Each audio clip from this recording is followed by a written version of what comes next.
Selamat bertemu kembali di channel MGPK Kabupaten Sukoharjo. Yang pertama, marilah kita mengucapkan syukur pada Allah Subhanahu wa Ta'ala bahwa kita masih diberi kesempatan yaitu bertemu kembali dengan bulan Ramadan di tahun ini. Terima kasih. Selanjutnya Bapak Ibu Guru BK yang hebat di Kabupaten Sukoharjo. Sebelum kita masuki materi yaitu di pembelajaran berdiferensiasi, saya perkenalkan dulu ya tentang profil Pak Adi Kuswanto yang Bapak Ibu Guru sebenarnya Guru BK sudah tidak asing lagi. Pak Adi Kuswanto ini salah satu Guru BK di SMP Negeri 1 Weru. Di kedudukan di MGMP Kabupaten, dia menjabat sebagai litbangnya MGMP. Kemudian dia juga pernah di Guru Prestasi tahun 2018 juara 3 kalau nggak salah. Kemudian di tahun 2019 beliau menjuarai juara 1, juga termasuk finalis Innobel. Dan saat sekarang Bapak Ibu ketahui beliau juga calon guru penggerak di angkatan 4 tahun 2022 ini. Lahir di Klaten pada tahun 1900.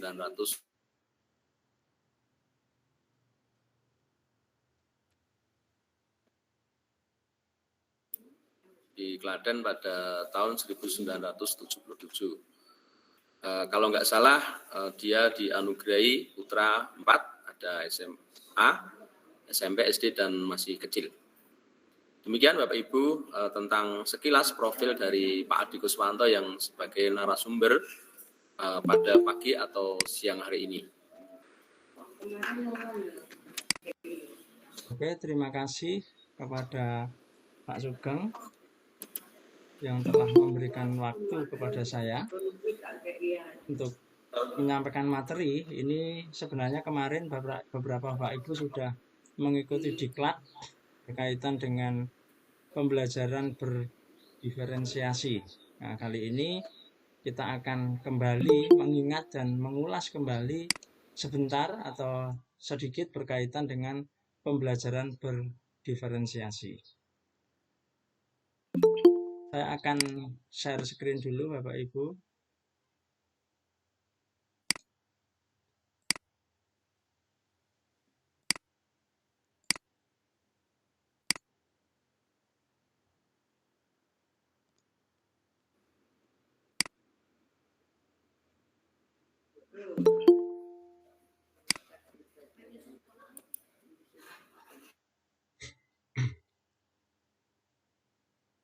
Pembelajaran berdiferensiasi, arti dari katanya mungkin membeda atau berbeda gitu. Kita akan lihat yang kemarin Bapak Ibu sudah lihat. Coba sekarang Bapak Ibu bisa simak lebih lagi dan perhatikan detail setiap apa yang terucap di dalam video berikut ini.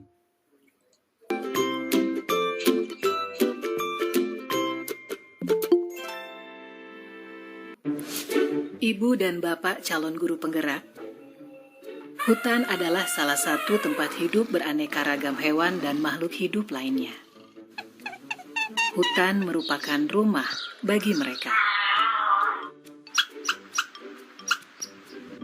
Pada suatu hari, Raja Hutan berpidato di hadapan semua hewan di hutan dan mengatakan, "Untuk menghadapi tantangan dunia baru, maka aku akan mendirikan sebuah sekolah. Semua anak-anak hewan yang ada di hutan diwajibkan untuk bersekolah." Tanggapan masyarakat hutan setelah mendengar perintah sang Raja Hutan tentang kewajiban anak-anak harus bersekolah sangatlah beragam. Jadi terdengar keriuhannya. Mereka mendiskusikan kurikulum yang harus diajarkan di sekolah hewan tersebut. Semua memiliki pendapat yang berbeda. Pagi yang cerah, warga hutan mengantar anak-anak mereka ke sekolah hewan untuk mendaftar masuk sekolah. Mereka antri dengan tertib berbaris. Warga hutan beserta anaknya dijelaskan oleh jerapah, sang kepala sekolah, bahwa sekolah hewan tersebut telah memutuskan untuk mengadopsi kurikulum kegiatan yang terdiri dari berlari, memanjat, berenang, dan terbang. Agar lebih mudah pengelolaan kurikulumnya, maka semua hewan wajib mengambil dan mengikuti semua mata pelajaran. Bebek sangat bagus dalam berenang. Bahkan ia lebih baik dari instrukturnya. Tapi dalam ujian terbang, nilainya hanya pas-pasan. Untungnya, ia tetap lulus ujian terbang tersebut.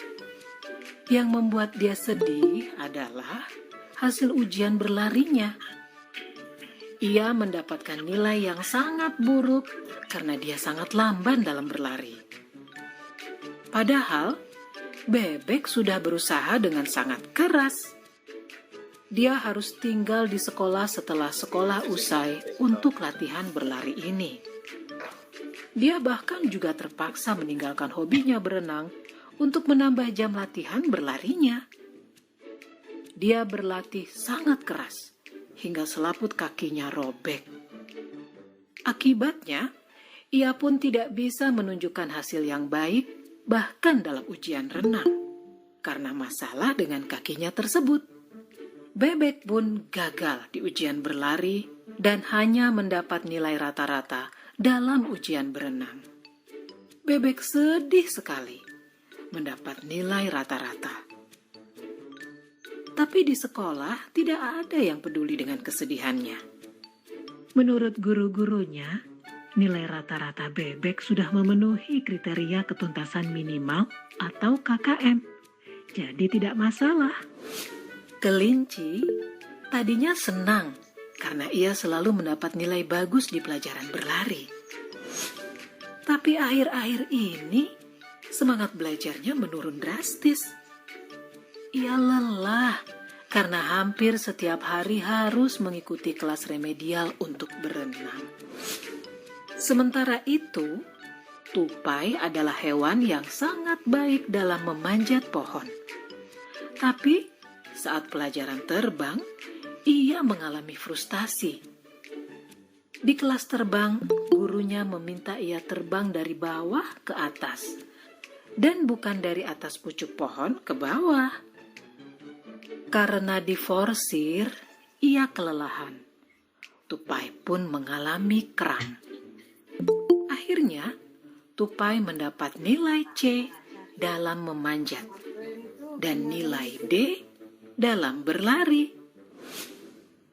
Elang di kelas dikategorikan sebagai anak bermasalah dalam disiplin, sehingga sering sekali dihukum.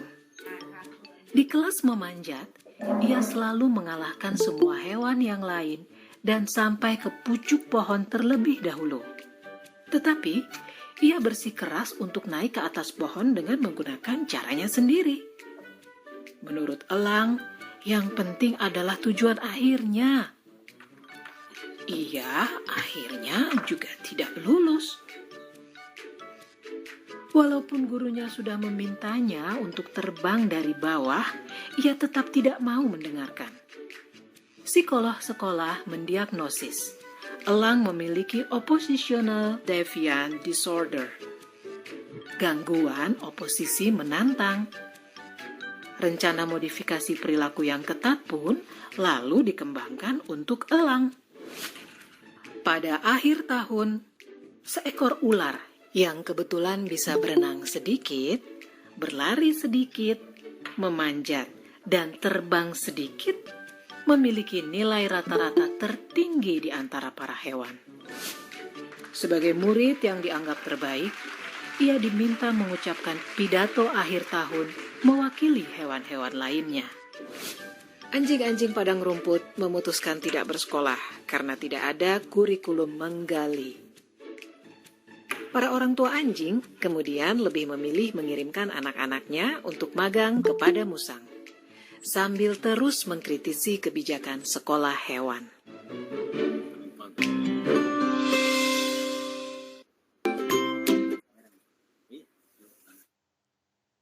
Oke, Bapak Ibu, dari video yang kita lihat tadi, yang kita perhatikan tadi, itu kondisi bagaimana mungkin pendidikan yang terjadi di sekolah kita atau di tempat di mana kita berada atau di lingkungan kita. Nah, kalau kita ketahui Bapak Ibu, apalagi banyak di antara Bapak Ibu kita semua guru BK di sini akan menemukan banyak persoalan-persoalan itu. Banyak persoalan-persoalan yang ada, baik persoalan siswa berkaitan dengan akademis, nilai akademis, kemudian juga berkaitan dengan kehidupannya atau kehidupan dia sebagai manusia, kaitan dengan karakternya, kaitan dengan kehidupan sosialnya. Nah, kita guru BK itu harus mengetahui itu semua. Kalau di sekolahan, seperti yang dicontohkan di dalam video tadi, memang diberi contoh yang langsung kontras gitu. Artinya kontras itu kan sekolah hewan gitu. Sekolah hewan ada yang hewan yang bisa terbang, ada yang berenang, ada yang berlari dan seterusnya, ada yang memanjat gitu. Itu dikontraskan, artinya sudah kelihatan dari awal kondisi bagaimana hewan-hewan tersebut memiliki kemampuannya yang kayak apa ini. Namun di dalam pendidikan kita, kadang-kadang kita sendiri sebagai guru, kita itu samar gitu. Artinya samar, mungkin tidak atau belum mengetahui bagaimana pemetaan kondisi dari peserta didik kita, dari siswa kita. Kita juga mungkin hanya sedikit tahu dengan kemampuan mereka, sedikit tahu dengan apa yang kelebihan-kelebihan apa yang ada di dalam peserta didik kita. Mungkin data kita sangat minim. Kalau di video tadi kan jelas diperlihatkan bedanya gitu. Nah, di dalam pendidikan kita, di sekolah kita mungkin itu belum kelihatan. Nah, inilah bagian kita bagaimana memulai satu pembelajaran itu bisa memiliki data yang akurat, yang tepat, yang mendekati dengan kondisi peserta didik kita. Makanya bagaimana kita akan membahas kaitan dengan pembelajaran berdiferensiasi. Ya, hal yang penting yang tidak bisa terlepas kalau kita mau melaksanakan pembelajaran berdiferensiasi adalah ada 3 aspek kebutuhan belajar dari peserta didik kita. Aspek yang pertama itu kesiapan belajar. Aspek yang kedua adalah minat belajar. Aspek yang ketiga adalah profil belajar. Berkaitan dengan kesiapan belajar. Kesiapan belajar. Menurut Tomlinson, untuk mengetahui kesiapan belajar murid dalam pembelajaran berdiferensiasi, ini dicontohkan the equalizer atau kita akan melihat bagaimana kesiapan belajar murid kita. Ada yang bersifat mendasar, hal-hal yang fundamental. Ada yang bersifat transformatif. Nah, kita memiliki data peserta didik kita, apakah peserta didik itu kesiapan belajarnya itu baru di tingkat hal yang mendasar, hal-hal yang fundamental, atau sudah ke yang lebih transformatif. Makanya ini akan berpengaruh terhadap pembelajaran yang akan kita lakukan. Nah, kemudian kita juga mungkin perlu melihat, kalau kita guru BK biasanya kita memiliki data AQ. Kalau tempat kami sudah berapa tahun ini, selama pandemi ini, kita tidak mengadakan tes AQ. Namun beberapa sekolah itu ketika siswa masuk langsung diadakan kegiatan atau mengetahui tingkat intelektual dari siswa. Nah, ini penting.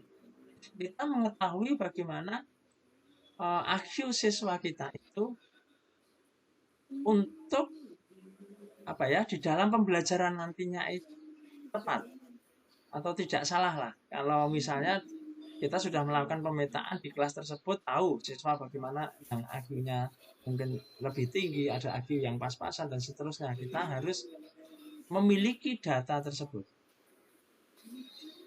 Ini di bahasa aslinya. Yang kedua adalah berkaitan dengan minat. Kebutuhan belajar murid berkaitan dengan minat murid. Bapak Ibu, kita harus memetakan atau punya data paling tidak bagaimana minat murid. Ini nanti akan berpengaruh terhadap pembelajaran yang dibuat oleh seorang guru yang berbasis minat. Jadi ada anak yang dia minat atau berkaitan dengan seni misalnya. Kemudian ada yang berkaitan dengan literatur, berkaitan dengan puisi, prosa, buku-buku fiksi. Ada yang minat berkaitan dengan teknologi, dengan ilmu-ilmu eksak gitu. Nah, kita harus ngerti bagaimana area dari minat peserta didik kita itu. Bagaimana area atau wilayah minat mereka itu di mana. Nah, kemudian dari minat ini, maka ketika seorang guru melakukan pembelajaran, atau kita menyebutnya pembelajaran berdiferensiasi itu, berdasarkan aspek minat, itu akan berpengaruh kepada konten apa yang akan disediakan atau akan yang disiapkan oleh seorang guru di dalam pembelajaran. Konten yang disiapkan. Kemudian bagaimana setelah mengetahui pemetaan dari minat peserta didik kita, kalau guru BK, kita memiliki data individu setiap peserta didik, maka akan berpengaruh kepada proses layanan atau proses pembelajaran dan bimbingan yang kita lakukan terhadap peserta didik kita. Jadi ada pembelajaran yang dilakukan secara bersama, kita memiliki program, memiliki pembelajaran secara bersama, klasikal lah gitu di kelas, tapi setiap kita itu sebenarnya memiliki data dari individu peserta didik kita berkaitan dengan minatnya. Kan tidak mungkin dalam satu kelas, misalnya kita pertemuan klasikal, di dalam kelas kan nggak mungkin kita membuat satu pelajaran yang berbeda-beda, pengajaran yang berbeda-beda. Pasti akan sama materi yang diberikan, konten yang diberikan. Cuman kita pada waktu proses nanti di dalam diferensiasi ini, maka akan menyesuaikan dengan minat peserta didik kita. Itu akan dampaknya akan efektivitas di dalam pencapaian tujuan pembelajaran tersebut. Itu berkaitan dengan kebutuhan murid. Yang kedua, kaitan dengan minat murid. Yang ketiga adalah berkaitan dengan profil belajar murid. Ini bagaimana profil belajar ini berkaitan dengan bagaimana kita dapat optimal di dalam belajar. Banyak faktor, misalnya ada lingkungan belajar. Ada murid kita yang tidak dapat belajar di ruang yang terlalu dingin, terlalu bising, terlalu terang, dan lain-lain. Jadi kita punya data berkaitan dengan profil belajar murid kita. Kita tahu ada murid yang dia mudah sekali terganggu pada waktu ada suara yang terlalu bising gitu. Dia mudah sekali terganggu, tidak bisa konsentrasi, tidak bisa menerima ucapan orang lain, perkataan guru atau pelajaran yang dia sedang pelajari.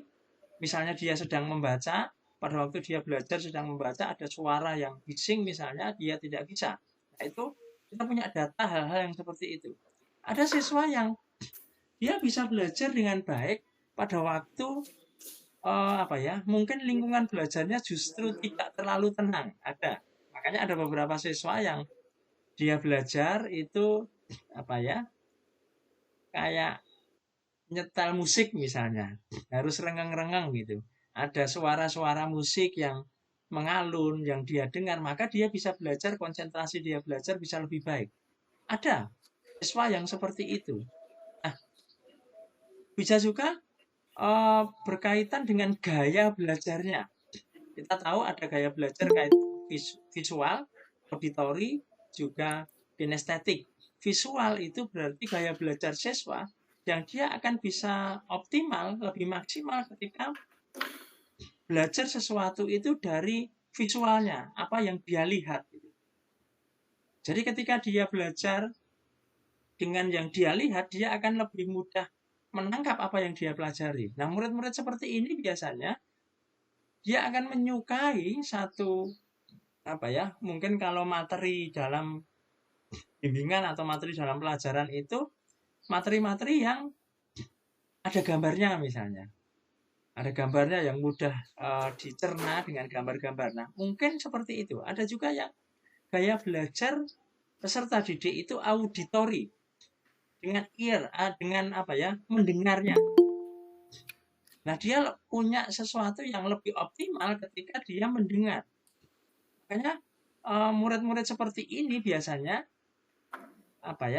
satu sisi punya sesuatu yang lebih dalam gaya belajarnya itu dengan mendengar dia langsung menangkap. Tapi biasanya anak-anak yang auditori ini dia bisa kehilangan fokus ketika ada suara-suara yang lain gitu biasanya kalau yang auditori. Jadi dia akan kehilangan fokus ketika ada suara lain selain yang dia dengarkan untuk dia pelajari. Itu kelemahannya. Namun kita akan tahu kalau dia memiliki gaya belajar auditori, mendengar. Ada juga siswa yang memiliki gaya belajar kinestetik, belajar dengan gerakan-gerakan atau belajar dengan sambil melakukan itu. Nah, saya ingat betul pada waktu saya dulu masih menjadi mahasiswa gitu. Kalau saya nggak tahu gaya belajar saya itu lebih banyak kepada mungkin visual dan kinestetik. Kalau saya belajar, saya hanya membaca gitu. Membaca itu tidak bisa banyak menangkap. Tetapi saya akan punya satu catatan yang itu berupa gambar. Gitu. Saya ingat betul pada waktu saya dulu kuliah di D3 di keperawatan itu ada banyak sekali materi-materi, misalnya sistem pernafasan, kemudian sistem misalnya peredaran darah misalnya, kemudian otak dan seterusnya. Nah, kalau saya membaca itu akan sulit itu. Tetapi waktu itu kemudian saya punya satu catatan dari kertas bekas, kemudian saya membuat gambar, cari gambar lain, kemudian saya gambar dengan gaya saya sendiri, maka itu akan membuat saya lebih mudah menangkap itu. Ada gambar, kemudian ada sedikit keterangan. Nah, mungkin kita bisa menemukan gaya belajar siswa kita yang beraneka ragam tersebut. Ada yang visual, ada yang auditori, dan juga ada yang kinestetik. Nah, 3 hal ini berkaitan dengan hal yang penting. Sebenarnya masih banyak, cuman di materi yang saya terima itu kita fokus kepada kebutuhan belajar murid dengan 3 hal tadi. Ada minat murid, ada profil belajar murid, kemudian yang tadi berkaitan dengan kesiapan belajar murid. Nah, 3 hal ini yang tidak bisa lepas dari kalau kita mau melakukan pembelajaran yang berdiferensiasi. Kita harus punya 3 hal ini. Kita harus punya bagaimana profil belajar muridnya, bagaimana minat belajar muridnya, itu kita harus punya. Harus tahu data-data peserta didik kita. Kalau kita sebagai guru BK, pada waktu kita melakukan mungkin konseling individual misalnya, biasanya kita sudah punya data, baik itu datanya baru data mentah ataupun sudah lengkap, kita sudah punya data. Murid A, misalnya ada siswa yang mau konseling dengan kita, kita sudah punya data. Bagaimana kalau anak ini di kelas misalnya, bagaimana dia mengikuti pelajaran dengan guru yang lain gitu. Nah, kita punya data-data tersebut. Oh, ternyata anak ini pendiam. Anak ini kalau dia belajar, dia hanya misalnya duduk diam mendengarkan, kelihatan matanya mungkin begitu perhatian terhadap guru. Nah, kita punya data-data tersebut. Nah, ketika 3 hal ini sudah ada, pada waktu kita melakukan layanan dalam bimbingan konseling, maka kita akan tepat. Kita akan tepat bagaimana menggunakan melakukan pembimbingan kalau di dalam guru BK. Oke. Nah, sekarang bagaimana kita mengidentifikasi, kalau tadi berkaitan dengan kebutuhan belajar murid, kita perlu identifikasinya. Tadi keterangannya, sekarang bagaimana identifikasinya. Ada hal-hal yang perlu kita lakukan untuk kita mengetahui bagaimana kebutuhan belajar murid. Yang pertama adalah melakukan pengamatan. Pengamatan terhadap perilaku murid. Bapak Ibu, di diklat kemarin saya memberikan satu contoh atau satu wawasan begini. Bagaimana ya kalau di satu kelas gitu, kita sebagai guru BK kita punya data yang ini harus mungkin hati-hati ketika kita mau merekam misalnya. Kita harus minta izin kepada guru yang bersangkutan atau kepada pihak sekolah untuk kita melakukan perekaman misalnya. Perekamannya hanya untuk kebutuhan kita untuk mengamati perilaku murid. Nah, dengan melihat misalnya kalau ada beberapa sekolah yang sudah ada CCTV-nya, bahkan di kelas itu kita enak itu.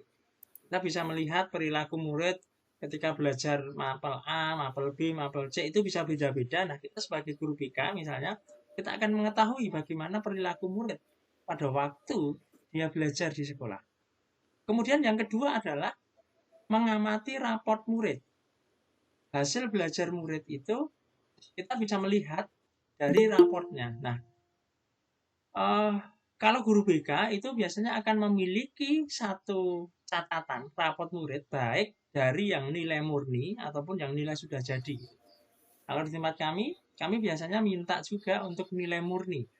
Karena nilai murni ini kita akan mengetahui bagaimana mungkin kalau kita membuat grafik itu bagaimana grafik belajar murid kita atau siswa asuh kita. Kita akan tahu. Nah, kita harus punya data dengan raport murid. Ada beberapa sekolah membuat buku buku pribadi. Tempat kami dulu sebelum pandemi itu ada buku pribadi. Nah, salah satu isian di buku pribadi itu adalah nilai raport atau nilai akademis dari peserta didik. Baik nilai akademis pada waktu dia di kelas 7, biasanya di sana akan ada nilai raport pada waktu dia di SD. Kemudian nanti pada waktu dia di kelas 7 ada raport lagi di kelas 8 dan terakhir di kelas 9. Nah, kita punya grafik dari perkembangan dari peserta didik kita. Kemudian yang ketiga yang bisa kita lakukan untuk identifikasi kebutuhan belajar itu berdiskusi dengan orang tua murid. Ini yang memang sulit, artinya sulit itu berkaitan dengan jumlah murid yang kita asuh, jumlah murid yang kita menjadi tanggung jawab kita. Kalau guru BK biasanya minimal kan 150, tapi rata-rata lebih dari 150, ada yang sampai 300, ada yang 400 itu, ada yang mungkin 250. Nah, kita perlu punya formula bagaimana kita bisa mencari data itu dengan berdiskusi dengan orang tua murid. Sekarang sudah kita punya media berkomunikasi banyak. Kita bisa lewat telepon, bisa lewat WA, atau bisa kita pada waktu home visit. Namun kalau kita semua home visit kemudian diskusi kan tidak selesai untuk mengetahui data awal ini. Paling tidak kita ada komunikasi dengan orang tua, dengan bagaimana peserta didik kita. Jadi pada waktu, contoh begini Bapak Ibu, ada saatnya kita ketemu dengan orang tua itu, ada kesempatan misalnya pada waktu terima raport. Mungkin kita sebagai guru BK misalnya minta waktu kepada wali kelas untuk beberapa orang tua murid untuk kita bisa berdiskusi dengan mereka. Bisa kita lakukan seperti itu. Atau kita memang memanggil orang tua untuk datang ke sekolah. Bukan siswa bermasalah, tetapi kita memanggil atau ketemu, atau kita yang datang ke rumahnya. Kita home visit untuk ngobrol dengan orang tua murid berkaitan dengan bagaimana belajar murid tersebut pada waktu dia di rumah. Kemudian yang keempat adalah kita bisa mendapatkan data itu dengan berdiskusi dengan guru murid sebelumnya. Artinya guru yang mengajar mungkin jenjang sebelumnya gitu. Kita sudah punya data. Kalau Bapak Ibu ngajar kelas 8, kita harus cari data dari kelas 7 bagaimana gitu. Siswa A, B, C ini bagaimana, siswa ini pada waktu dia di kelas 7 bagaimana. Nah, kita punya data gitu. Nah, kalau guru BK biasanya mungkin berkolaborasi dengan wali kelas misalnya. Kita minta data terhadap wali kelas bagaimana siswa di kelas tersebut. Paling tidak kita punya gambaran keseluruhan dalam satu kelas itu ada siswa yang mungkin menonjol, yang biasa-biasa saja, ada siswa yang agak mungkin perlu layanan lebih dalam bimbingan konseling. Nah, kita punya data tersebut. Kemudian yang kelima adalah memberikan kuesioner. Kita memberikan angket kepada peserta didik itu. Nah, di masa pandemi ini kalau tempat kami saya sebagai guru BK itu saya punya grup lintas kelas untuk guru BK yang saya asuh. Saya punya grup kelas untuk siswa yang saya asuh. Biasanya saya membuat angket terhadap peserta didik. Nah, pada waktu masa pandemi ini, kita punya data bagaimana siswa menggunakan waktu belajarnya pada waktu di rumah itu. Saya membuat grafik kemarin, saya ingat betul saya membuat grafik bagaimana siswa menghabiskan waktu di rumah pada waktu PJJ itu. Saya menemukan ternyata waktu yang mereka habiskan itu ada 2 yang dihabiskan pada waktu di rumah itu. Saya temukan di masa awal-awal pandemi itu. Yang pertama adalah nonton TV. Gitu. Dia nonton TV. Ada beberapa gitu. Artinya menghabiskan waktu dengan nonton itu. Yang kedua adalah dengan Android. Menghabiskan waktu dengan Android-nya. Ternyata waktu dia menggunakan waktu PJJ-nya itu sangat minim sekali. Jadi mereka dari angket yang saya sebarkan itu ternyata waktu yang mereka gunakan untuk belajar itu sangat sedikit, sangat minim. Nah, itu menjadi data kita. Kuesioner apapun yang kita buat terhadap peserta didik kita. Bapak Ibu, saya bikin kuesioner itu kadang-kadang dengan online, apalagi dengan online itu tidak banyak. Kuesioner itu tidak banyak. Saya hanya ingin mengetahui data apa gitu. Misalnya kemarin berkaitan dengan data hobi dan cita-cita. Ya hanya fokus tentang hobi dan cita-cita. Hanya itu saja, tidak banyak sekali. Nah, kita bisa mencoba menggali bagaimana kebutuhan belajar murid itu dengan kuesioner yang kita berikan kepada murid. Yang terakhir adalah dengan berdiskusi dengan murid. Diskusi artinya ngobrol lah. Kita ngobrol dengan peserta didik kita, dengan siswa asuh kita untuk mendapatkan data yang akurat dengan kondisi mereka. Nah, ini 6 hal yang bisa kita lakukan Bapak Ibu berkaitan dengan bagaimana identifikasi kebutuhan murid. Nah, strategi dalam diferensiasi ini ada 3 Bapak Ibu. Yang pertama adalah diferensiasi konten. Yang kedua adalah diferensiasi proses. Yang ketiga adalah diferensiasi produk atau produk. Setelah kita mengetahui bagaimana kebutuhan belajar murid, maka kita melakukan pembelajaran berdiferensiasi. Ada 3 hal tadi. Diferensiasi konten, diferensiasi proses, yang ketiga adalah diferensiasi produk. Apa yang dimaksud dengan diferensiasi konten yang pertama? Konten adalah apa yang kita ajarkan kepada murid kita. Jadi kalau Bapak Ibu melakukan pembelajaran, misalnya kita melakukan pertemuan di kelas atau bimbingan klasikal, kita sudah memiliki sesuatu yang akan kita ajarkan, apa yang akan kita sampaikan kepada murid. Itu konten. Jadi konten adalah apa yang akan kita ajarkan kepada murid kita. Itu kontennya atau isi dari pembelajaran atau bimbingan, kalau guru BK bimbingan yang akan kita berikan kepada murid kita. Konten dapat dibedakan sebagai tanggapan sebagai tingkat kesiapan, minat, atau profil belajar murid atau keduanya. Mohon maaf salah ketik, atau kombinasi itu dari kesemuanya itu. Jadi konten yang dimaksud diferensi konten ini adalah konten yang kita siapkan, bagaimana ini sebagai tanggapan kita, atau ketika kita sudah mengetahui kesiapan, minat, dan profil belajar murid kita, maka kita akan menyiapkan konten yang sesuai dengan kondisi mereka, kondisi peserta didik kita. Ini yang dimaksud dengan diferensiasi konten. Jadi tidak hanya kita melihat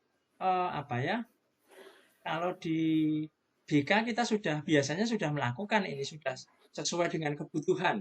Walaupun di tingkat kabupaten kita sudah membuat satu konten atau materi yang yang kita sediakan satu semester itu biasanya 5 materi.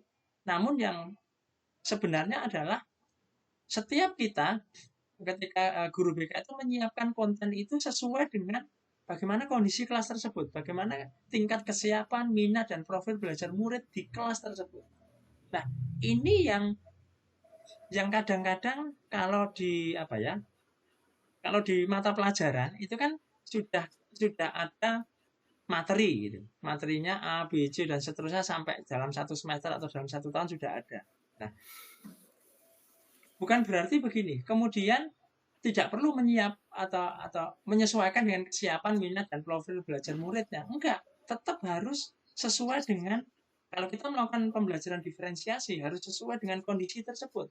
Walaupun materi materi esensinya itu sama, namun konten yang kita siapkan, yang disiapkan oleh guru itu harus menunjukkan bagaimana tingkat kesiapan belajar murid, minat belajar murid, dan juga profil belajar murid. Ini harus. Nah, inilah diferensiasi konten. Jadi satu konten yang disiapkan oleh seorang guru untuk melakukan satu pembelajaran, satu proses nanti yang kedua, yang bisa mewakili atau mewadahi dari kesiapan, minat, dan profil belajar murid di kelas tersebut. Ini konten, maksudnya dari diferensiasi konten. Yang kedua adalah diferensiasi proses. Proses itu berarti bagaimana murid akan memahami atau memaknai apa informasi atau materi yang dipelajari. Itu artinya proses. Jadi proses bagaimana seorang murid itu mempelajari atau memahami atau memaknai informasi atau materi yang dia pelajari. Ini prosesnya. Dan jadi kalau kita mau melakukan diferensiasi proses ini, tadi sudah menyiapkan kontennya.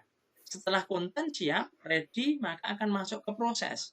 Proses bagaimana murid itu bisa memahami informasi atau materi yang dipelajari. Nah, seorang guru perlu menyiapkan. Oh, berarti sudah tahu bagaimana minat muridnya, bagaimana profil belajar muridnya, kemudian sudah menyiapkan konten. Bagian yang selanjutnya adalah menyiapkan proses ini. Ya, kita harus proses dalam pembelajaran. Kalau di BK itu bimbingan dan konseling, atau misalnya bimbingan klasikal, prosesnya ini harus disiapkan sesuai dengan konten yang sudah ready dari hal yang dasar dari kebutuhan belajar murid tadi. Kemudian proses ini juga harus mewadahi atau mewakili dari ketiga hal kebutuhan belajar murid tersebut. Jadi murid-murid yang mungkin auditori, ada murid yang visual, ada yang kinestetik, itu bisa menerima, bisa memahami dengan optimal materi yang akan dipelajari tersebut.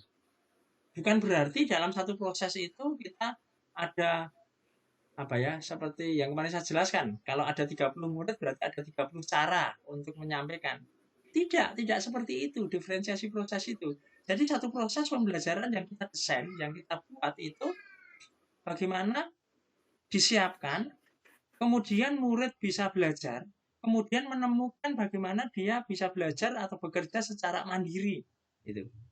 Saya ulangi, jadi konten disiapkan, kemudian proses disiapkan. Nah, proses yang kita lakukan di dalam diferensiasi ini artinya murid akhirnya nanti dia bisa belajar secara mandiri sesuai dengan kondisinya, sesuai dengan profil dari murid tersebut.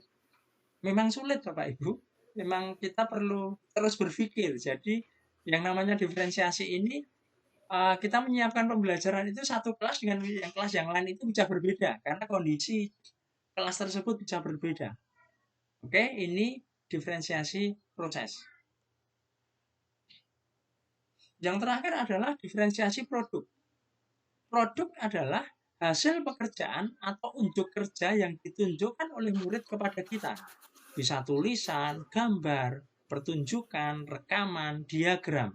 Jadi satu hasil produk yang ditunjukkan kepada kita, yang bisa kita lihat dari murid tersebut sesuai dengan tujuan pembelajaran yang diharapkan, sesuai dengan tingkat pemahaman murid dan sesuai dengan tujuan pembelajaran yang diharapkan. Jadi kita menyiapkan satu produk itu, misalnya konten sudah, proses sudah, kemudian produk atau produk yang akan diharapkan yang ada itu.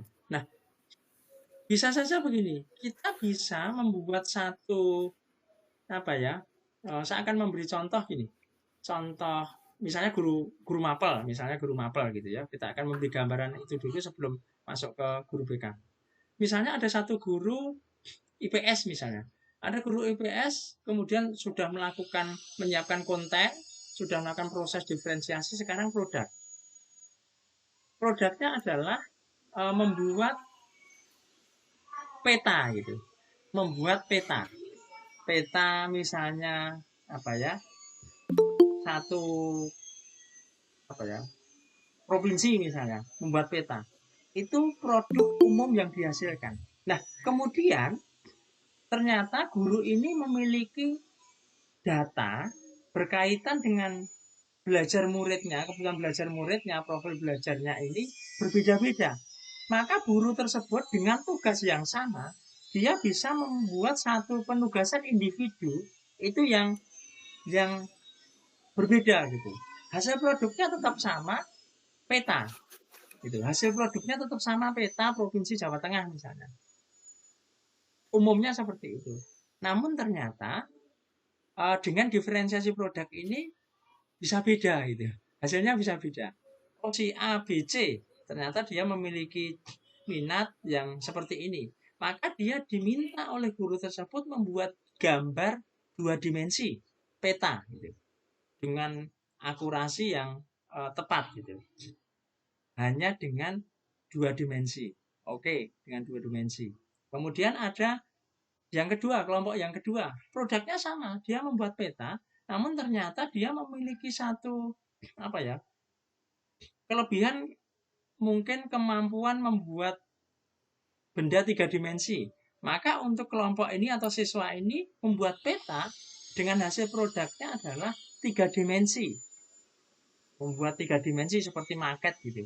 Jadi kalau misalnya ada satu kota, bentuk ada sungai atau apa, itu dibuat sedemikian rupa sampai terbentuk satu peta 3 dimensi.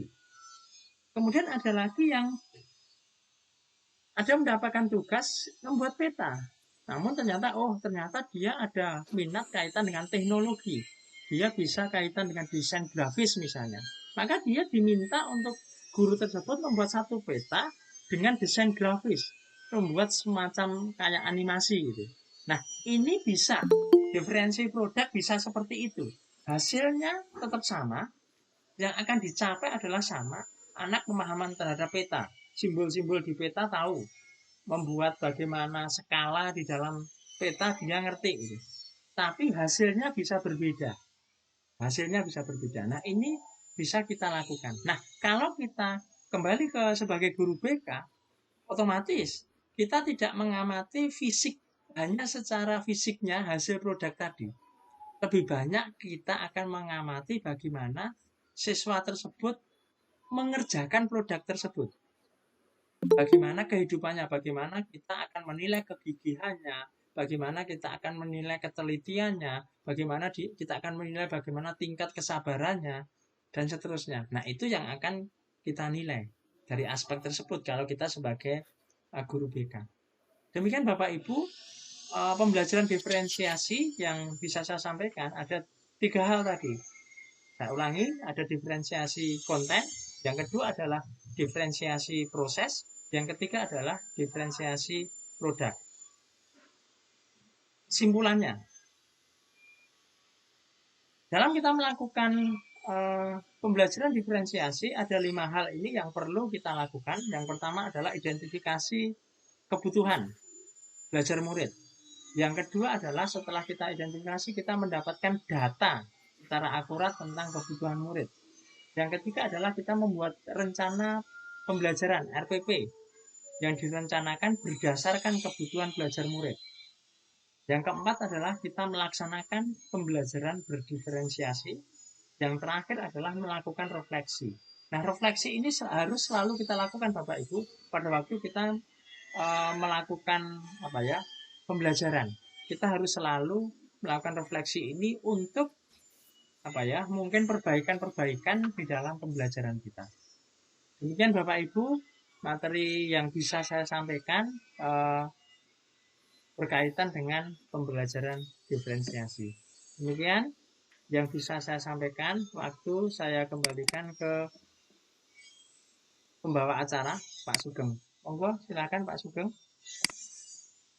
Terima kasih Pak Adi yang telah memberikan banyak materi di pagi siang hari ini. Nah, sebenarnya Bapak Ibu kemarin sudah disampaikan Pak Adi ketika diklat hari kedua tanggal 30 Maret di SMP Negeri 1 Tawangsari. Baiklah Bapak Ibu, sesi berikutnya adalah pertanyaan tanya jawab. Mungkin saya buka dulu Pak Adi 1-2 pertanyaan. Yang pertama, apakah pembelajaran diferensiasi ini juga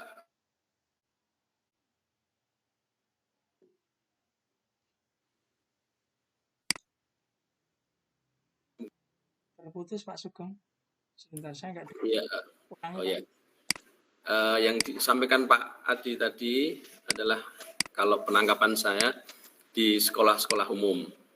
Nah, apakah pembelajaran diferensiasi ini bisa diterapkan di sekolah khusus, artinya anak-anak yang berkebutuhan khusus, Pak Adi? Itu yang pertama.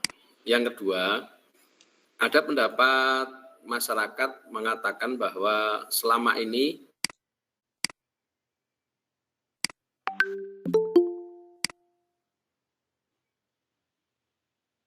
sekolah atau guru itu telah melakukan malpraktek pembelajaran, Pak. Nah, ini letak malprakteknya di mana, gitu, Pak. Terima kasih, 2 pertanyaan dulu dari saya. Terima kasih, Pak. Oke, terima kasih Pak Sugeng. Yang pertama dulu, pembelajaran diferensiasi apakah bisa dilakukan di sekolah khusus itu? Justru kalau sekolah khusus, berkebutuhan khusus, atau nanti kalau di Sukoharjo sudah ada yang menerapkan SMP yang inklusi, justru ini sangat pembelajaran yang dilakukan ini justru harus pembelajaran berdiferensiasi. Tidak mungkin ada siswa yang punya kebutuhan khusus sama perlakuannya itu. Sama-sama kita, misalnya murid reguler kita, siswa kita itu tetap berbeda, kondisinya berbeda, maka kita melakukan pembelajaran itu juga berbeda. Tetap ada diferensiasinya. Nah, maka ini bisa. Jadi justru bahkan teman-teman yang di sekolah berkebutuhan khusus itu mereka justru sudah menerapkan ini jauh lebih duluan daripada kita di sekolah yang umum gitu. Pertanyaan yang kedua kaitan dengan malpraktek. Yang dimaksud gimana saya kurang paham. Jadi mungkin begini Bapak Ibu, yang dimaksudkan itu begini. Apa ya? Kita ada kurikulum. Misalnya kemarin kita kurikulum 2013. Kita punya kurikulum 2013.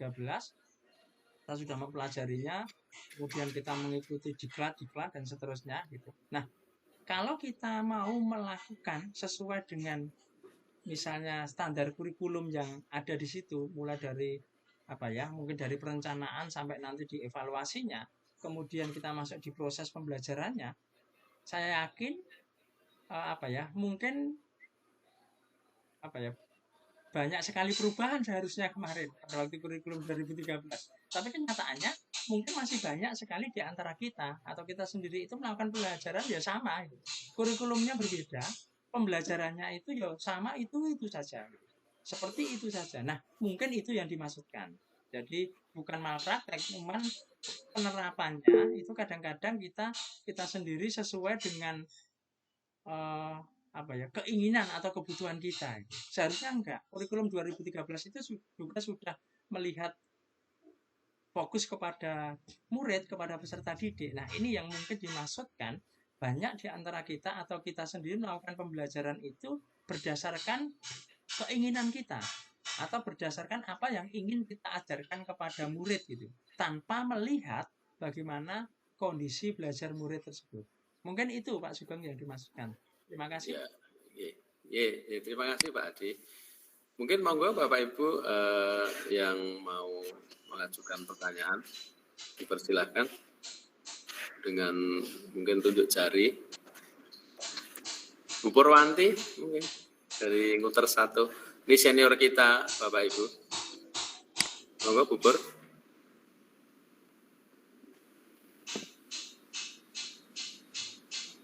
Suaranya Bu Pur, ini belum terdengar.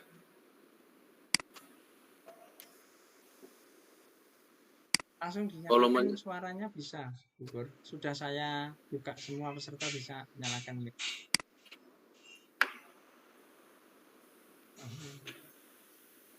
Pak Yudi, ini angkat tangan, apakah akan bertanya Pak Sugeng? Ada yang angkat tangan? Oke, siap. Monggo Pak Yudi. Atau kepencet. Silakan Bapak Ibu yang ingin bertanya langsung saja bisa langsung menyalakan. Atau Pak Anang dulu, monggo Pak Anang. Oh iya, ini Pak Anang. Monggo Pak Anang. Terima kasih Pak Adi, Pak Sugeng. Ini berkaitan tentang seperti kita tadi misalkan membuat profil peserta didik pada awal itu seperti gaya belajar peserta didik auditori maupun visual maupun kinestetik.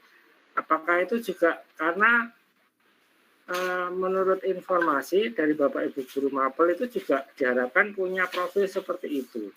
Nah itu nanti apakah itu menjadi tanggung jawab kita sebagai guru BK untuk mempersiapkan profil itu bisa dipakai ke guru mapel yang lain atau bagaimana? Atau setiap guru mapel punya asesmen sendiri-sendiri, karena kalau asesmen kan sepertinya cenderung ke kita yang membuat, misalkan kalau untuk profil peserta didik seperti itu. Mohon pencerahannya. Terima kasih. Oke, terima kasih. Monggo, Pak Adi. Oke, terima kasih Pak Anang. Jadi begini, itu sebenarnya setiap kita guru itu memiliki data peserta didik kita.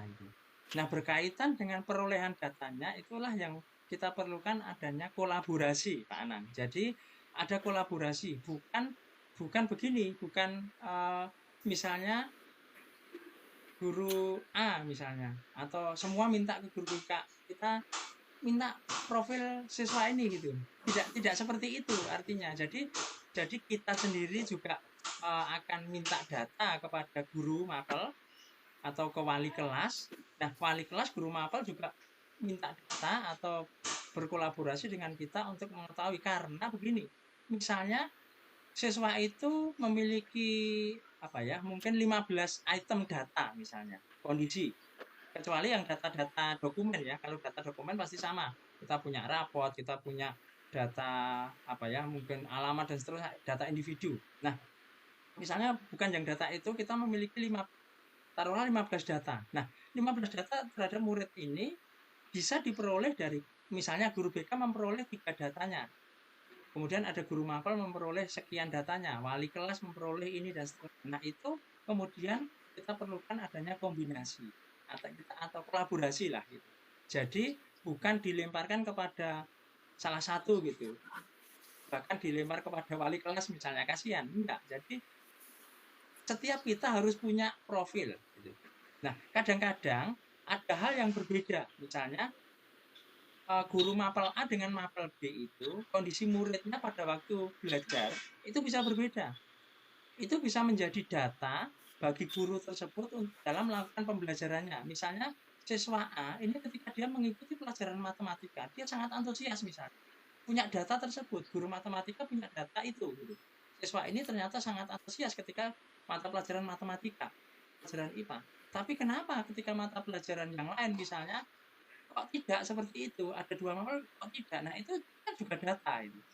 Nah, kita punya. Jadi guru punya data. Mungkin misalnya di guru matematika, ketika ditanya enggak itu anak ini pada waktu pelajaran matematika dia sangat antusias. Tapi ketika kita tanya ke guru yang lain, kita mapel yang lain, anak itu ketika pelajaran saya kok tidak semangat gitu atau cenderung pasif misalnya. Nah, itu data. Nah, semakin lengkap kita memiliki data, kita sharing dengan kolaborasi dengan guru mapel, dengan wali kelas, itu akan lebih valid lah data yang kita peroleh. Artinya begitu Pak Anang. Jadi bukan mungkin diserahkan itu enggak, karena lebih banyak kita menggali data profil awal di peserta didik itu akan jauh lebih baik nanti pembelajaran yang akan dibuat, baik pembelajaran di mapel maupun kita melakukan bimbingan klasikal. Begitu Pak Anang, bisa menjawab atau ada tambahan? Mungkin sedikit bertanya tentang kurikulum Merdeka ini ya Pak Adi. Kalau dari mapel sendiri itu apakah ada gitu ya asesmen diagnostik awal itu, apa dari permennya atau dari aturan itu apakah ada aturan baku bisa menggunakan ini misalnya seperti itu? Dari mapel apakah ada seperti itu Pak Adi? Terima kasih. Oke Pak Anang, jadi kalau kita lihat draft struktur kurikulum Merdeka itu kita lihat dulu strukturnya dulu. Jadi kaitan dengan nanti kayak kalau kemarin saya sebenarnya kayak dijelaskan oleh pengawas kemarin ada pembagian jamnya lah gitu ya. Kemarin misalnya matematika itu kan kalau sekarang 5 jam misalnya, ternyata yang 4 jam itu konten atau materi, kemudian yang 1 jam itu untuk profil. Itu kaitan dengan capaiannya, kaitan dengan capaian dari pembelajaran tersebut. Itu dibaginya seperti itu kaitan dengan strukturnya. Namun kaitan dengan bagaimana melakukan assessment terhadap peserta didik itu ya sama seperti di guru BK. Jadi asesmen peserta didik itu sama seperti guru BK. Jadi guru itu bisa membuat satu angket. Guru tersebut bisa wawancara dengan siswa, bisa wawancara dengan guru yang mengajar yang lain. Kemudian kita bisa data-data dokumen yang ada sama. Proses memperoleh datanya itu sama. Jadi yang akan dilakukan oleh guru mapel seperti itu. Mungkin nanti ke depan mungkin guru BK akan banyak ditanya. Karena kalau kita kan di guru BK itu lengkap. Bagaimana memperoleh asesmen itu lengkap. Kita punya perangkat yang lengkap untuk mendapatkan data itu. Nah, mungkin nanti justru guru mapel akan minta mungkin sharing dengan guru BK kaitan dengan bagaimana memperoleh data tersebut. Bagaimana teknik wawancara yang dilakukan, bagaimana membuat angket dan seterusnya. Itu Pak Anang. Jadi sama dalam kaitan memperoleh atau asesmennya. Oke, terima kasih. Iya, demikian Pak Anang.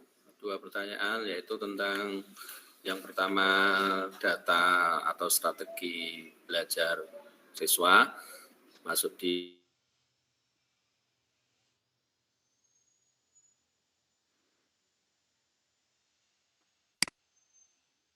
teori, visual maupun fantastik. Jadi kata kuncinya tidak semua data ada di guru BK. Jadi semua kita harus kolaborasi dengan guru mapel maupun wali kelas dan lain sebagainya. Yang kedua tentang kurikulum merdeka. Ya. Kemudian monggo dilanjut. Masih waktunya, ini setengah jam ke depan. Pak Sudaryanto sudah mengangkat topi. Monggo Pak Dar.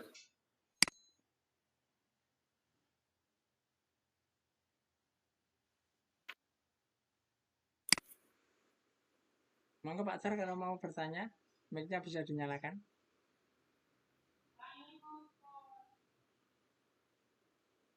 Oh, mboten nggih. Mic-nya mati. Mungkin yang lain Pak Sugeng. Ya, Bu Ana Irmawati sudah siap mungkin. Atau Pak Dani Andreas. Silakan Pak. Perkenalan dulu ini. Pak Dani.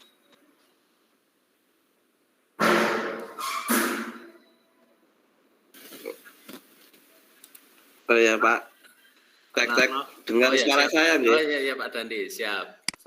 Assalamualaikum warahmatullahi wabarakatuh. Waalaikumsalam.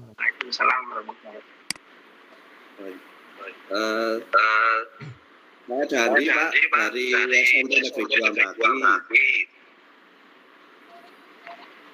Ini dipaksa bertanya ya Pak.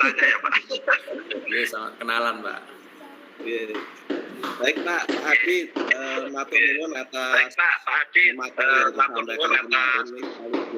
disampaikan kemarin sekaligus pemantapan materi tentang pembelajaran terutama layanan bimbingan dan konseling yang akan di sekolah kita. Di lingkungan Kabupaten Sidoarjo ini kan pasti berbeda-beda ya kebutuhan dan permasalahan anak tiap daerah ya pasti berbeda. Dan itu pasti hubungannya dengan diferensiasi pun diferensiasi proses dan produk itu nanti juga akan setiap sekolah masing-masing tiap guru BK mempunyai kontennya masing-masing seperti itu Pak. Nah, kemarin kan juga ini terkait dengan penulisan modul atau SBA yang kemarin ditawarkan Pak Adi di grup itu. Nah, nanti ke depannya untuk modul itu harapannya kalau saya ngomong rencana berapa tahun ke depan mungkin Pak. Apa namanya rencanakan untuk asesmen di seluruh lingkungan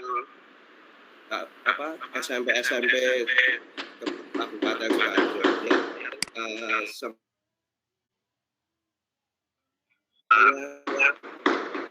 harus sama gitu. Karena saya yakin itu berbeda-beda. Kebutuhan dan permasalahan siswa. Matur nuwun. Terima kasih Pak.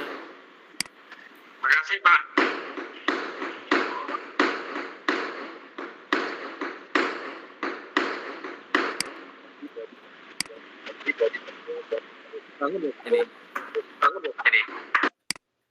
Ada suara kayak orang bangun gitu. Ya itu gini, tadi suara Pak Dandi double masalahnya, jadi kelihatannya ada dua perangkat gitu. double. Jadi sebelum ini masih ada pertanyaan yang di chat juga yang tangan dari Pak Sri Sunarno juga Pak Mustafa. Nanti saya akan menjawab itu. Dari Pak Dandi itu di guru BK kaitan dengan diferensiasi, kaitan dengan konten atau materi.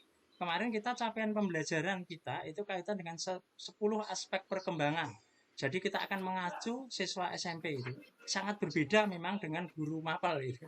Jadi materi yang disiapkan, prosesnya sampai dengan nanti produk itu kita mengacu kepada 10 aspek perkembangan peserta didik. Saya tidak akan menjelaskan di sini. Jadi itu yang akan dicapai dari kontennya, prosesnya sampai dengan nanti di produknya. Jadi berbeda dengan guru mapel itu. Nah, ini pertanyaan yang di chat di Pak Narno juga sempat angkat tangan, tapi ini saya baca dulu dari pertanyaan dari Pak Mustafa Jani. Bagaimana tantangan dan hambatan dan solusinya pelaksanaan pembelajaran berdiferensiasi bagi guru BK atau konselor pada situasi pandemi dan non-pandemi? Oke, saya akan coba menjawab. Jadi tantangannya ini kaitan dengan bentar, ini ada mic yang masuk. Dari masa pandemi dulu. Di masa pandemi memang kita memiliki tantangan yang besar kaitan dengan bagaimana memperoleh data, memiliki data yang lengkap dengan peserta didik kita. Namun yang bisa kita lakukan, kita bisa lebih intensif dengan peserta didik kita dengan melakukan adanya komunikasi yang jauh lebih efektif, jauh lebih baik. Jadi kita bisa menggunakan pertemuan secara langsung, secara virtual seperti ini, ataupun kita menggunakan media chat gitu. Nah, kalau kita sebagai guru backup, mungkin kita perlu introspeksi diri itu. Kita punya siswa asuh, dari siswa asuh kita, pernahkah setiap individu, setiap peserta didik siswa asuh kita itu kita punya komunikasi? Entah itu hanya berselo, kita komunikasi pada waktu pandemi itu, online gitu. Kalau saya secara pribadi, saya memiliki data lengkap. Misalnya peserta didik itu, mungkin 90% peserta didik itu sudah pernah saya japri itu. 90% siswa asuh saya itu sudah pernah saya japri kaitan dengan BK ataupun kaitan dengan tugas-tugas itu. Itu kalau di masa pandemi, tantangannya memang seperti itu. Nah, kalau di masa non pandemi atau setelah tatap muka, saya pikir tidak ada masalah. Kita bisa memperoleh data peserta didik kita bisa ketemu, kita bisa wawancara dengan peserta didik kita secara langsung bisa mengetahui responnya secara langsung, karena respon secara online, chat misalnya WA itu bisa berbeda pada waktu ketemu secara langsung gitu. Nah, ini kalau tidak masa pandemi, saya yakin sudah baik lah. Artinya kita bisa memperoleh data dengan lebih lengkap. Itu yang pertama untuk kaitan masa pandemi dan non pandemi sebagai guru BK. Yang kedua, pertanyaan dari Pak Tri Sunarna, mohon dijelaskan untuk diferensiasi proses apakah pasti berimplikasi pada diferensiasi produk. Yang kedua, bagaimana pemetaan awal yang efektif untuk menentukan diferensiasi mana yang akan kita pilih, konten, proses, atau produk. Jadi begini Bapak Ibu, kayak idealnya lah gitu ya. Idealnya itu diferensi konten, proses, dan produk ada keterkaitan semua hal ini. Ini idealnya. Namun pada waktu saya mengikuti diklat calon guru penggerak ini dilatih juga, kita memulai dari mana yang kita bisa, dari mana yang kita mampu lakukan dulu gitu. Jadi artinya begini, contoh misalnya saya baru siap melakukan ini baik itu setelah memperoleh data peserta didik, kemudian menyiapkan konten yang berdiferensiasi. Oke, tidak masalah. Jadi konten dulu disiapkan, mungkin prosesnya itu masih sama lah, artinya belum begitu banyak perubahan. Itu yang pertama. Kemudian kalau berkembang, kemudian kalau sudah merasa mampu, oke, dengan konten tersebut maka kita akan mendesain proses yang sesuai dengan konten yang kita siapkan. Maka kita melakukan diferensiasi proses. Yang terakhir produk. Apakah ada keterkaitan? Ya, ada keterkaitan gitu. Jadi ketika kita menyiapkan konten, kemudian pada waktu proses, ini akan ada keterkaitan dengan produk yang akan dicapai, yang akan dihasilkan. Jadi sudah mulai disiapkan pada waktu proses ini. Kalau saya tadi memberi contoh yang agak mungkin beda lah gitu. Artinya saya tadi memberi contoh guru mapel IPS itu. Produknya membuat peta, diferensiasinya produknya sama, kemudian diferensiasinya ada yang membuat peta 2 dimensi, ada yang 3 dimensi, ada yang membuat dengan visual grafik atau dengan apa ya, mungkin dengan grafik gitu, dengan apa ya, dengan apa ya, teknologi misalnya, dengan animasi misalnya. Nah ini kan ada terkaitan pada waktu proses sudah mulai di situ ada penjelasan mungkin yang isinya dasar-dasar pembuatan peta misalnya. Kemudian diberikan contoh, mungkin di sana ada contoh-contoh yang 2 dimensi, yang 3 dimensi, kemudian ada yang bagaimana dengan apa ya, konten dengan animasi misalnya. Nah, ini ada keterkaitan. Namun Bapak Ibu, ini idealnya kita belajar ada 3 diferensiasi, idealnya semua. Namun saya yakin mungkin belum bisa semua, maka dimulai dari mana yang akan kita ambil. Bisa saja Bapak Ibu tidak harus urut itu loh. Artinya tidak harus urut itu begini. Ternyata kita mampu, saya hanya mampu di diferensi produk dulu gitu. Prosesnya mungkin masih oke lah, ada sedikit perubahan, tapi prosesnya masih sama. Artinya masih seperti yang kita lakukan sebelumnya. Tidak masalah. Kita membuat satu diferensiasi di produk dulu. Karena kita mampunya atau dibuat baik di produk tersebut. Tidak masalah, Bapak. Mungkin itu yang bisa saya jelaskan. Mungkin ada yang kurang jelas, Pak Sisunarna bisa menyalakan mic-nya kalau misalnya ingin bertanya lebih lanjut. Itu Pak Sugeng.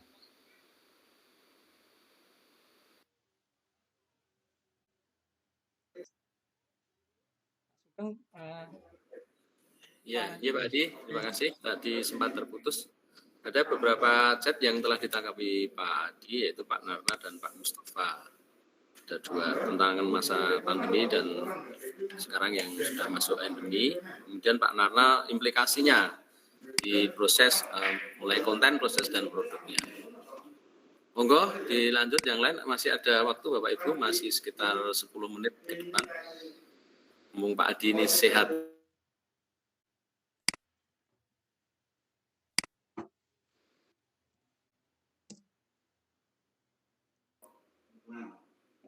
Mungkin Terus tidak ada mungkin Pak Sugeng. Oke.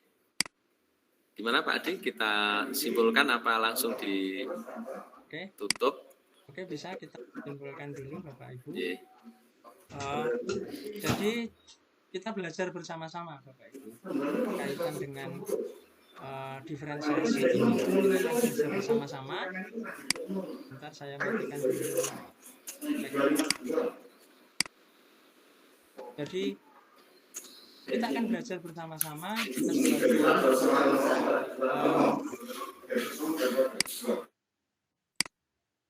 Kita sebagai guru, kemudian sebagian besar di webinar ini ada guru BK, kita akan bersama-sama bagaimana fokus kepada murid, kepada peserta didik kita. Jadi kita akan merubah, mungkin ada sebagian di antara kita masih ketika melakukan pembelajaran itu fokusnya kepada kita atau kita sebagai guru, apa yang akan kita ajarkan. Kita sekarang akan mencoba belajar bersama-sama, berangkat dari siapa murid kita, bagaimana kondisi murid kita, kemudian kita akan menentukan konten, kemudian akan membuat satu proses, dan nanti akhirnya kita akan diferensiasi produknya itu secara tepat. Dan tujuan pembelajaran itu bisa tercapai. Demikian Pak Sugeng yang bisa kita simpulkan dari pertemuan di pagi hari ini. Terima kasih Pak Sugeng. Terima kasih Pak Adi. Kita aplaus Bapak Ibu sekalian yang guru BK hebat di calon guru penggerak angkatan yang keempat dan insya Allah nanti calon kepala sekolah lain. Terima kasih Bapak Ibu. Demikianlah webinar pada pagi siang hari ini.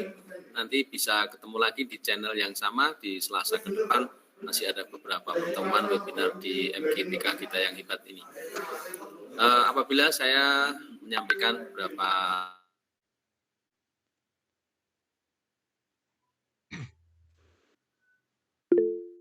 sebagai host pada pagi hari ini ada kekurangannya, mohon maaf. Terima kasih. Assalamualaikum warahmatullahi wabarakatuh. Waalaikumsalam warahmatullahi wabarakatuh. Bapak Ibu mohon menyalakan kameranya. Ini masih saya rekam, jadi biar wajahnya kelihatan Bapak Ibu di layar. Karena yang tidak menyalakan nanti tidak muncul di layar. Ya, beberapa yang tidak ada gangguan sinyal, silakan Bapak Ibu. Bapak Ibu juga bisa membuat dokumentasi sendiri untuk keperluan laporan. Gitu. Kembali lagi saya sampaikan Bapak Ibu berkaitan dengan webinar kita yang setiap hari Selasa kita lakukan. Jadi sebentar.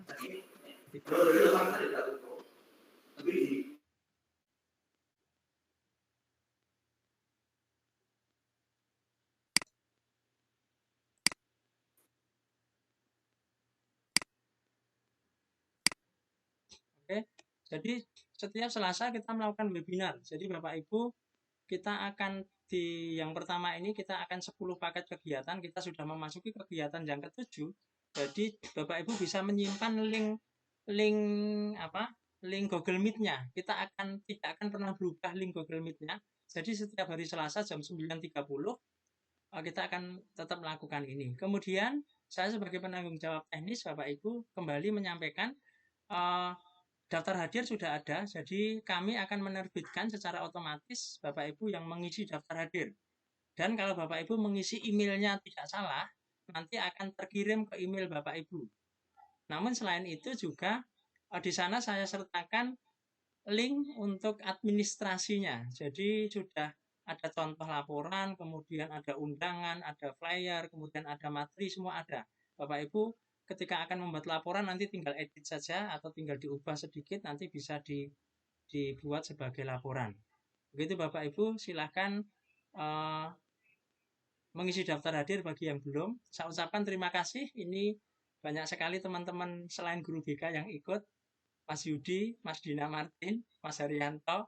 Saya tahu nih teman-teman juga, tidak hanya guru SMP Bapak Ibu yang bergabung di kegiatan ini, ada guru SD, ada juga guru SMA kelihatannya yang bergabung.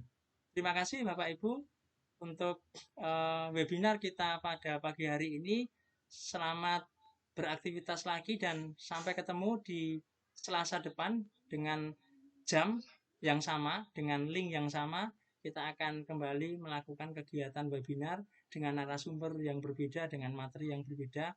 Semangat terus, kita akan memajukan pendidikan di Indonesia. Terima kasih Bapak Ibu, selamat siang.